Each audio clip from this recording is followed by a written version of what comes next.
Thank you, Josh, and thanks to all the speakers.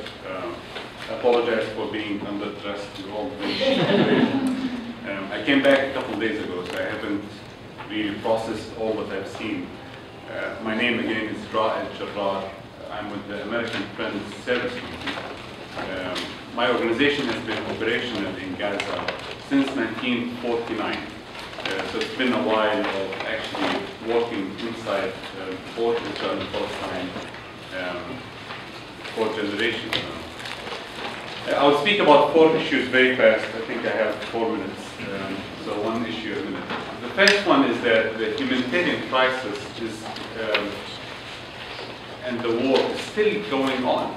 From the Palestinian perspective in Gaza, the war did not stop. Maybe the military operations are on hold, but the systems that exist, whether it's the ongoing sanctions or the man-made humanitarian crisis, are still there.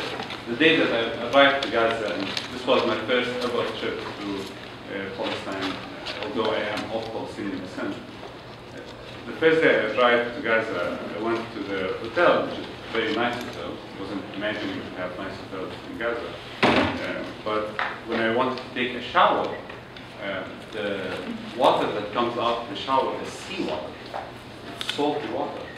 Because there are no systems of water treatment anymore, because they were bombed during the war last year. So imagine living in a city that has no water, salty water comes out of the faucet. And it sounds like a small detail, but you can't take showers, you can't cook, you can't wash your hands. Electricity comes once in segments, so 8 hours, it works for 8 hours and depends on 8 hours. These issues, in addition to all of the other infrastructure issues, are bureaucratic decisions. They're not real humanitarian issues or infrastructure issues. The grid is connected to Israel, so someone in Israel can change the amount of electricity that can go in like 3 minutes, and people will have 24 hours of electricity. Or the water is also connected to Israel. And all of the other infrastructure issues. Any construction material is not allowed inside the country, so the destruction that happened last year or 2012 or before is still there. When I took the tour around this trip, you can see things that were bombed in 2008, 2012, 2000. They look exactly the same. It's destruction over destruction over destruction. And I think from a Palestinian perspective, they don't see these operations as isolated incidents. They're actually all chapters in the same. The second point that I want to make is that during my trip there, I was actually amazed that there is a space of social entrepreneurship. People are living their lives as well. We hear a lot about the destruction and the negative aspects, but at the same time, life is going on, and there are new cars. They have weddings, they eat, they go out, they have fun.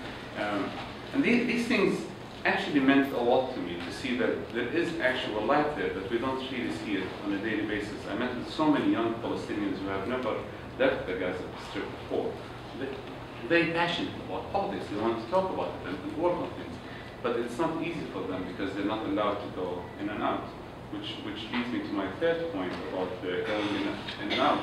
As a U.S. citizen who works with AFSC, it was easy for me to go anywhere I want, whether it's Tel Aviv or Gaza.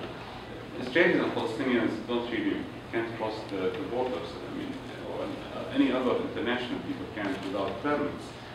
So going in and out of Gaza was the most dehumanizing experience that I've had in my life. I've had so many dehumanizing experiences. Half Iraqi, half Palestinian who went through a bunch of wars. But you go through this checkpoint and no one talks to you. I actually prefer people yelling at me than being treated as a sheep. You feel as if like you're a rat. You go through these tunnels and it's like 1984. These metal gates open. There's like a small green and red light. It opens, and you go inside, and closes behind you, and you wait. You wait like a sheep between these 2 metal doors. And then it can open in 30 seconds, 5 minutes, and they go to the next stage. And it was so like disgusting and shocking. I was thinking like when you treat people like animals, sometimes they become animals. Like they treat you back in that way. It was so painful to go through the Israeli part. And you come, of course, inside the Palestinian part, and there are two different waters there, which is interesting to look at the political, part. Am I done with time? So there's one checkpoint called the Khamsa Khamsa, the 5-5, which is controlled by Fatah. You go there, they have like a document with my picture, they stamped it, they're welcome, this is welcome. And then I went for another, 100 feet, and there is another border crossing controlled by Hamas. And they act as if I just came back from Israel.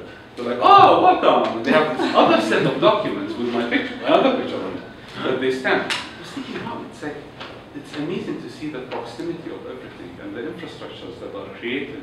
You see the Israeli system and then the Palestinian Authority system and then Hamas within like 30 meters, and the way that they talk to each other, it's just like so fascinating. The last point that I want to make is things that we can do from the US side. So what happened last year or the year before, what happened in the last decades, there were so many documented war crimes and violations that happened in Gaza. We're not audiences with this, As a US citizen and taxpayer, I'm actually funding many of these violations. The fact of the matter that we haven't had a single Israeli soldier sanctioned by any of our regulations, including the labor law. My organization has been working a lot on the labor law, and we're trying to pressure the State Department to sanction one Israeli soldier, one, that has committed a crime in the last 30 years. Such a small task, right? You think there has been one soldier that has committed one crime in the last 30 years. And we're not asking for like a huge thing to take him to the International Criminal Court. It's about cutting US funds from going to that one Israeli soldier. A very reasonable demand. So far we haven't had that, although there are very documented cases. I encourage all of the congressional offices here to get in touch with the State Department to ask for two things. Number one, there are structural issues with implementing the labor law in Israel-Palestine. Israel is the only country in the world that we have no tracking mechanism to know where our weapons are. The only country, although it's 55% of the FMF account, we have no tracking mechanism to know where the US bullet ends inside Israel. So there's no database to check against, even if we can prove that there is a violation.